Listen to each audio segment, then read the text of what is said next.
they're listening on the World Wide Web. I'm Representative Larry Hall, Democratic leader in the House of Representatives. Thank you for coming this morning. And we're here to talk about expanding democracy in North Carolina. And of course, one of the ways we do that is have all eligible citizens to vote. And the question is always, what is eligibility? We have an intention in our Constitution, in the U.S. Constitution, that folks be able to vote. And we filed a couple of bills to restore us to an era of open and free elections where the citizens also have that right to vote and is preserved and guaranteed to them. With me is Representative Marvin Lucas, as well as Representative Garland Pierce, who both of them are primary sponsors on both of the bills we'll talk about today regarding college ID as authorization for voting, as well as extending the voting period, the early voting period, back to its initial and intended period prior to the election, so that would be adding an additional week. Again, Representative Pricey Harrison is unable to join us this morning, the other primary sponsor on these bills. And I think it's important as we go forward talking about what these bills do, and they're relatively simple bills. The one to allow college identification to meet the voter ID requirement really does one thing, and it lets our students at our colleges and universities in North Carolina who go through substantially the same identification and proof requirement that anyone else does have their ID allowed so that they can vote. So those of you who were here remember there was a great discussion previously about allowing college identification to be used in meeting the voter identification requirements for voting.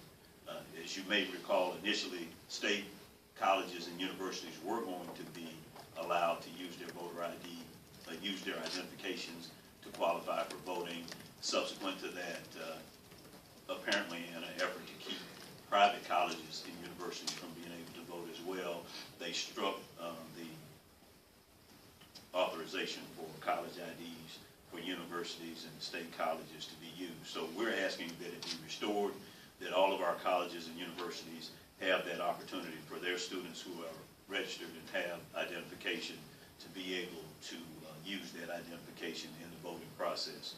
Now, we know approximately 218,000 folks don't have voter ID from the Department of Motor Vehicles.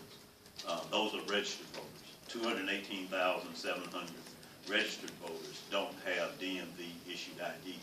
So they would not be able to vote unless they have some other form of ID.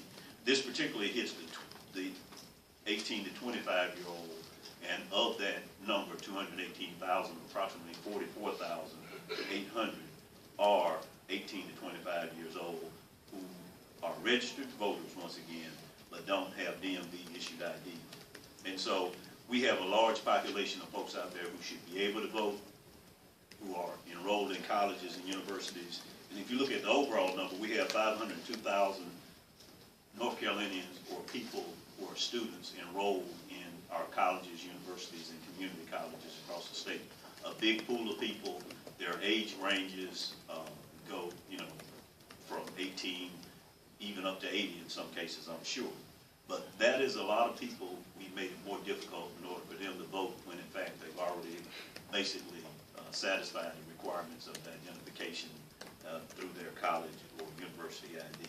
So that bill, House Bill 240, allow North Carolina college ID to meet the voter ID requirement. That is why it's there. That's the impact we see it having.